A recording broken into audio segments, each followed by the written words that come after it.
Hey, what's up, y'all? It's Gannon, aka the Domesticated Caveman, and we are here with another exciting episode of Pardon the Articulation. Looking forward to this one. We've always got some fun topics to talk about, and I'm here with my main man. What's up, Kay? Hello, everybody, and welcome to Pardon the Articulation. It's an exciting show where Gannon and I discuss hot topics and trends within a 2-minute timer, and it's fast as lightning. So if we can't comment or look at your comments, we'll try to take a break in between each topic to get your take on things.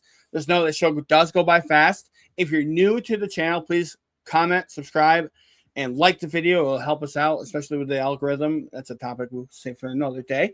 But thank you so much for joining us. We are excited to be here. Gannon and I just went.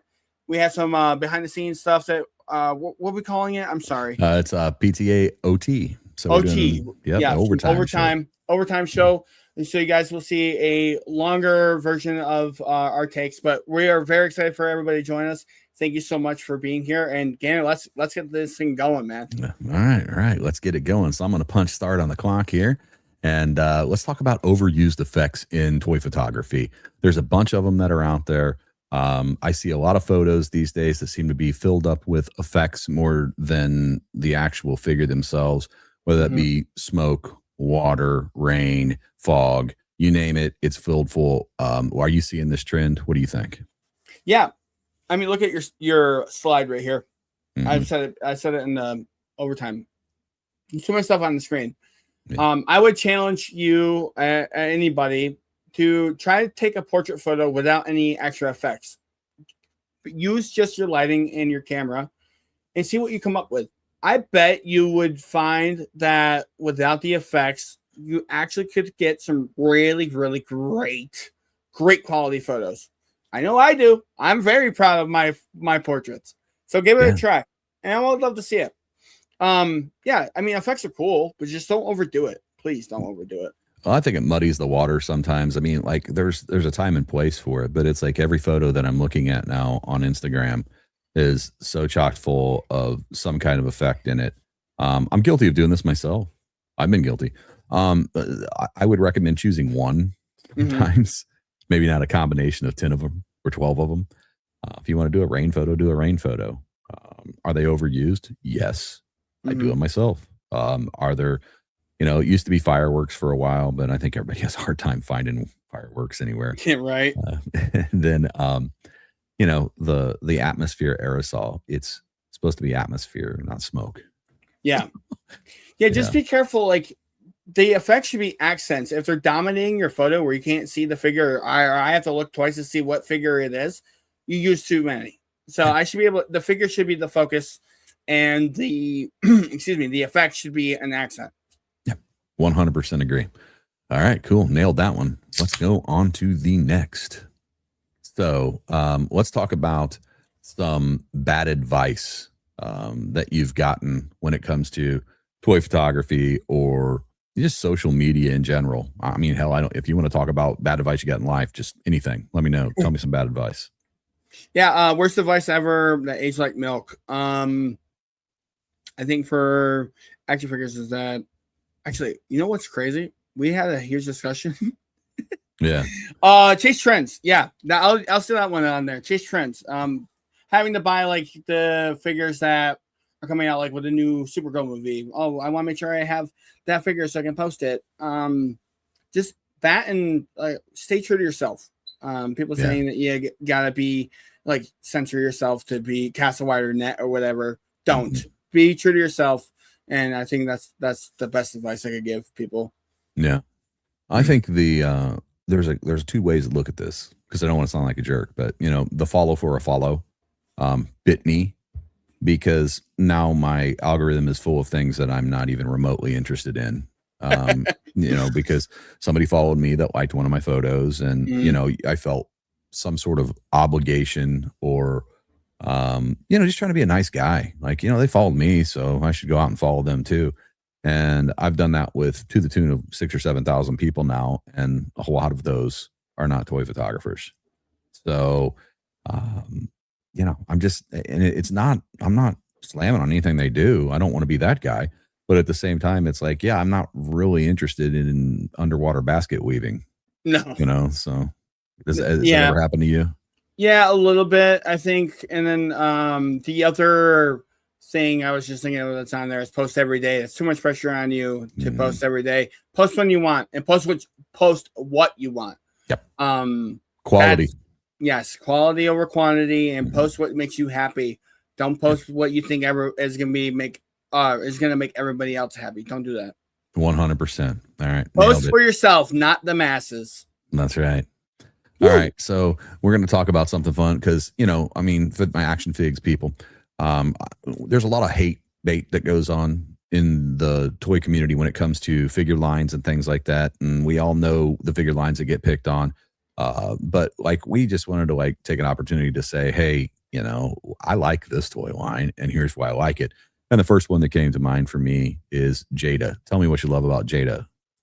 Yeah, so I keep Jada toys within arm's reach. Now, these are not my favorite. You know me if you watch, and you know what my favorite is. But Jada toys, to me, they're a price point, the accessibility, the articulation. Every single time I buy one of these, like a newer release, they get better and better. They are improving every single time.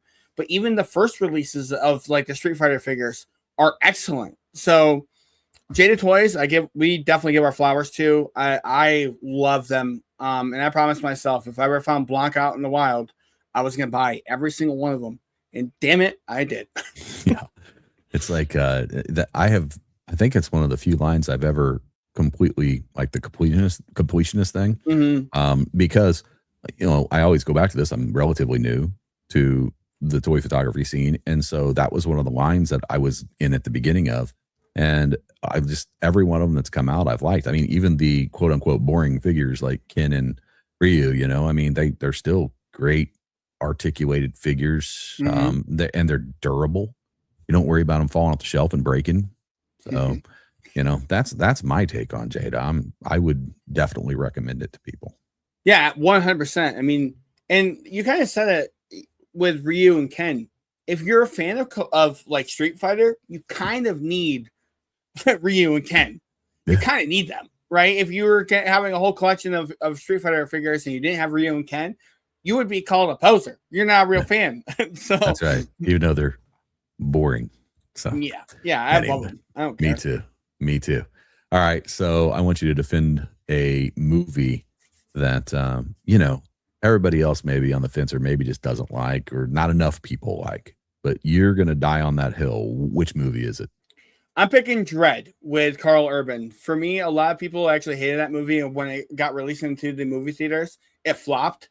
But when I saw it for the first time, it was on DVD, and I love it so much. And I think it's one of those, they call it a cult classic now. It didn't get enough love. It still doesn't get enough love or credit. And I think, I'll die on that hill. I defend that movie all the time. Anytime I'm bored and need to watch something, I'll put Dread on just because it's just popcorn fun. Yeah, that's good. We need those. Mine's Armageddon. I know Armageddon catches all kinds of hell. And there's so many scientific holes in it. And I think that's back when everybody hated Affleck. And, you go down the list of reasons why people don't like that movie. But I mean, Buscemi just absolutely crushed that role. And like the whole him riding on the nuke is hilarious. Yes, and then we're going to orbit now, so you're going to experience gravity again. He's like, oh, great, because I haven't thrown up for like 30 seconds. It's a movie about a bunch of mining or what are they, oil well diggers? Yeah, the drillers that I believe they work on the oil rig, right? Yeah, they work on an oil rig, and they ship them to space to blow up a comet that's coming towards the planet with a nuke. Just say that out loud. It's the most ridiculous thing I've ever heard. But yeah, and then you had Steven Tyler, which just kind of made it like so overplayed. Yeah, it made it even song worse. Doesn't help. No, song doesn't help. Yeah, it does ruin it for sure. Well, yeah, and then the Ben Affleck scene where he's got the animal cracker on Liv Tyler's belly and all that stuff. Come on, man. Let's get back to asteroids. I forgot about that. But I don't care. I'm still dying on that hill. It's a good movie. Great movie. Yeah. Dread and Armageddon. Leave a comment below what you think. Your movie you're going to defend. That'd be great. That'd be awesome. That'd be awesome for sure. All right, so let's talk about One Too Many, the show that went a season too long. As we talked about earlier, I think there's shows that went 3 seasons too long. So, but somehow I still felt like I was, what's the word? Like sunk cost. There was sunk cost involved. So it's like, I got to finish this out because, I want to see what happens in the end. So what is it for you? What's a show that you think? My show is Sons of Anarchy, which is my all-time favorite show, and I defend it. I'll defend that. I'll die on that hill. It did go season too long. I feel like with season 7, they just kind of rushed through a bunch of stuff where they kind of written themselves into a hole that they had to get out of. So the only way they could do that is by killing somebody off. And it's like, oh, we got to close up all these storylines before we get to the end. And it's like, well, you kind of just ruined everything we built for the last 6 seasons. Right. That's mine. What's yours? Oh man, there's so many of them out there, but The Walking Dead was a little long in the tooth for me, no pun intended. It just kind of went on and went on and went on. And then they just completely abandoned the graphic novel at some point and just decided that they were going to do it however they wanted to do it. And that just, the directions they took things, the characters they built, there was just, by the end of it, I didn't care. I was like, please eat that person, will you? Because they annoyed me. They annoy the crap out of me. So just please let them get eaten by a zombie. And so Walking Dead's mine. But, yeah, it definitely does get to be like, they should have wrapped that shit up a long time ago. Right. Yeah. Negan's character was intriguing. But it's just until it wasn't. Until it wasn't. It just becomes like another governor. Like everybody, there's a big bad all the time. So yeah. Anyway. All right. That one went too long for me. So let's talk about our favorite TV villains. Go. Tell me what you think, man. Yeah, I mean, he's on screen here. I'm going to stick with Heisenberg. I think Heisenberg is an incredible villain. And actually, Gannon brought this to my attention. I kind of forgot about it, mentioning Sons of Anarchy. Gemma Teller. It was, and actually, I'll shift off of Heisenberg. Gemma Teller, for me, was the great villain because all the issues that happened in the show, all the major events that happened, ran through Gemma. And, like, she was the ripple effect. And it's one of those things where, like, villains have a subtle way of ruining everything that is like, holy crap, you don't realize it until after everything is all said and done with. Like, Gemma was the evil one the whole time.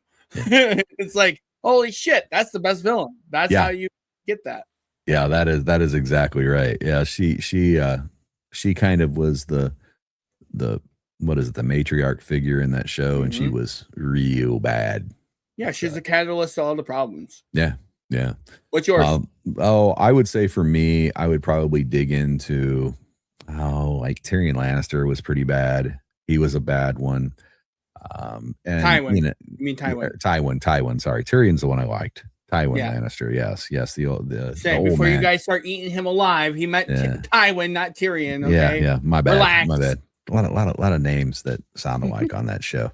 That's like reading a Tolkien novel. It's like the names are one syllable off. But he was pretty villainous. That wasn't a big fan of them. And then like Uncle Junior always rubbed me the wrong way on The Sopranos too. So Uncle June was Junior Soprano was a no good SOB that was just petty and jealous of Tony all the time. And all Tony was trying to do was hold the group together, even though Tony was a bad guy too. They're all bad guys.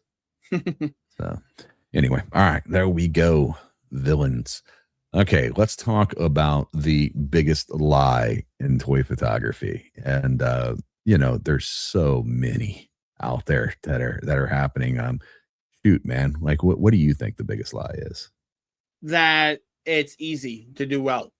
That's like yes, it's easy to do. It's easy to take a photo, but to do it well and at a high quality, I think that's the lie. It takes a lot of time and effort and practice to make your photo great. So, unless you're lucky. Right. I think the biggest lie in toy photography is that anybody can get famous doing it. I think that is a big lie, because what you were just talking about there with luck has a little bit to do with that. But there's a thing that's missing. I don't know if it's a societal thing or what it is. I'm not going to get too, I like to use, too deep, too existential on it, but I will tell you this much. We did behind the scenes. So. Yeah. There's all kinds of lies that are told in toy photography, but I think that anybody can do toy photography, and probably at some level, if you put enough work in and you work hard enough and you get good at it, that opportunities will be more likely to present themselves to you. I don't necessarily think that they will, but I don't want to squash anybody's dreams out there, because that's the thing that lights my fire the most, is when somebody says I can't. And as soon as somebody says I can't, dude, I do everything in my power to show that, yeah, I can. That's just me, though. Your thoughts? Well, it's funny you mentioned that, and Matthew McConaughey actually once talked about his father. There's an example where he said to his dad that I can't do this thing, and his dad whooped him. And he's like, I don't ever want to hear you say that word again. And that kind of stuck with me, because you can do it. You just got to figure out how to get there. That's all. So yeah, we went at length in our behind the scenes and overtime. I can't wait for people to see that. Yeah. Oof, we get into some stuff there. There's a lot of expectations out there without effort. Yes. And I think also too that when people think that they're putting their maximum effort in, that they don't really know what their maximum effort is. Maximum effort. Deadpool teaches us a lot about maximum effort. Right. Yeah. Don't get your hands chopped off or anything. Anyway. All right. So let's talk about another topic that's really hot right now. I told you, man, I was getting into it this week. Copycats, man. So let's talk about copycats. The reason this came to mind is because I saw a video that really made me kind of chuckle, because a guy got irritated because somebody was copying poses of action figures. And that is something that I find absolutely hysterical, because I would love to know what original pose that this gentleman came up with that he didn't see in a comic book or on an anatomy chart or whatever it is. I mean, this must have been one heck of a pose that got copied, because isn't it called a superhero pose for a reason? Yeah, right. And if you don't know what a superhero pose is, you can look it up and you'll see 100 different photos of it. Or you could just keep posing your figure and you're probably accidentally going to hit it. Yeah, exactly. Yeah. Unless, the figure can't do that pose. But to the point, it's like, there's only so many different ways you can pose certain figures. Figures that only can bend a certain way. Also, the majority of the figures that we buy are based off of a medium like comic books or video games that have iconic poses. You think of Spider-Man, you think of him shooting his web and swinging through the city. You think of Batman, you think of him being at night with his cape flowing. It's like you think of Scorpion, you got his freaking kunai flying out of his wrist. Like, there's specific poses for each character. Yeah. So copy, like stuff like that, we get over it. But you made a point about actual copycats. Get in on that one. Well, the actual point I wanted to make about it was there's two different levels of it for me, and I don't want to get off on a tangent about this. But I think it kind of depends who the copycat is sometimes for me. Like if it's some noob that comes into the community and is just trying, and they see one of my photos, and I look out there and there's like, oh, that's my photo. Like that kind of gives me kind of like a little warm fuzzy. It's like, hey, I had an impression on somebody. The guy did it. What I don't like is when a guy with 1 million followers does the exact same thing. And, I got, my little group of people that are following me that like the photo, and he's got, 3,000 views in the first 20 minutes. And, you know what I'm saying? It's like, that just seems wrong to me on some level, but. Just the point I'll make off of that real quick is like, say you post a photo first as something you're doing that's unique, and then that bigger page did it afterwards. They make it look like that was their idea and they inspired you. Right. That's just the assumption, right? That's the assumption that people make. Yeah. And it looks, because there's no way this big page would get inspiration from them. The smaller one is like, no. I got news for you. Those guys are busy. That's where they get most of their inspiration from, is other people's photography. So whether they choose to directly steal that or not is up to them. But Anyway. Well, it's easy to borrow somebody else's idea instead of coming up with your own, you know? Yeah. Well, don't we all do that to a certain extent? But yeah, but the point I'm making is if I can look at your photo and be like, oh, he did it this way. He has these two characters and this pose. Oh, I can just copy that. I don't actually have to try here. I can just post it like this and then, oh, done. Great. That's my photo. Yeah, 50,000 likes later. Look how good I am. Woo-hoo, I'm so great. Yay, me. Yeah, exactly. So anyway, copycats. Don't do it. All right. So let's go to the good stuff that social media did. And you heard me rant about this because I am in the camp that I think social media does very little good. Now, I think the little good that it does is great, but most of it is absolute garbage. And I just want to throw that out there. And the world would be better off if a EMP went off from the sun and it all disappeared. Social media. But anyway, I digress. You tell me what you think. Yeah, for me, this is kind of a little sappy, maybe even cliche. It's just the connectivity for me. It's being able to connect from people around the world that I wouldn't have an opportunity to do that with. And, Gannon and I have connected through social media and built a really awesome friendship out of it. And so stuff like that for me, that is what the best thing for social media for me ever did, because I'm able to connect with people of like-mindedness and people that share the same kind of values, personal values or creative values, or whatever it is, and be able to connect with them. Like Gannon's in Texas and I'm in New York. So we're able to connect through social media, and I'm grateful for that. And then being able to do stuff like this for the community and chat with other people that like this hobby, that for me, that's what the best thing social media's ever done. Connectivity. 100%. Community. Yep. I mean, it's raised awareness for issues. It's caused change in society for the better sometimes, but most, you know how I feel, dude. But most of the time, it's hard to come up with something nice to say about social media, other than the little bubble that I happen to have bumped into with toy photography, which I think is a fantastic community full of loving people, kind people, and people that are supportive. And that is something that I think is a good thing that social media did. So 100%. Yeah. Coming off of that topic, it's funny because we get right into this one.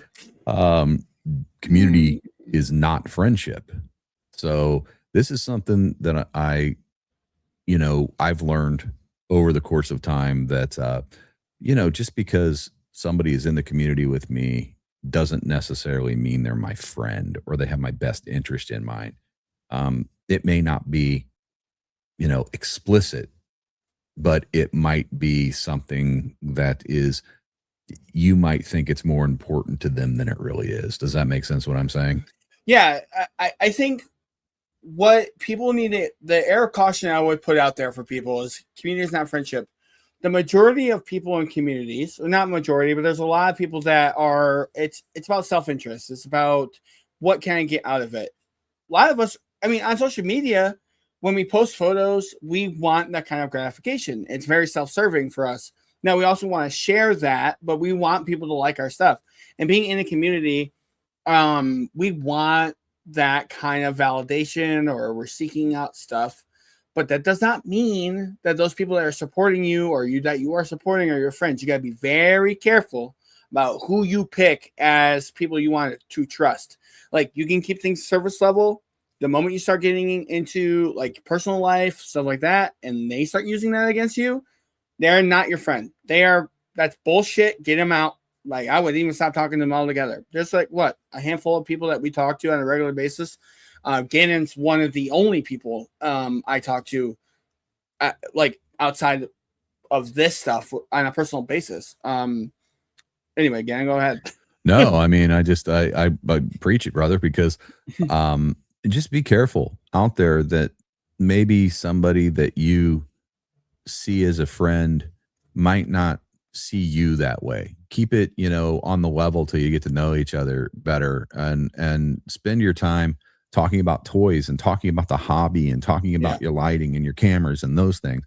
When it gets deeper than that, then you're crossing a line that you better make sure that you've got a friend there and not just a community member. Well, it's no longer surface level at that point. It's starting to get into personal, like actual personal stuff. And again, it's not that, oh, everybody in the community is bad and you can't have friends. No, you can absolutely have friends. You can even have a big circle of friends. That's fine. Yeah.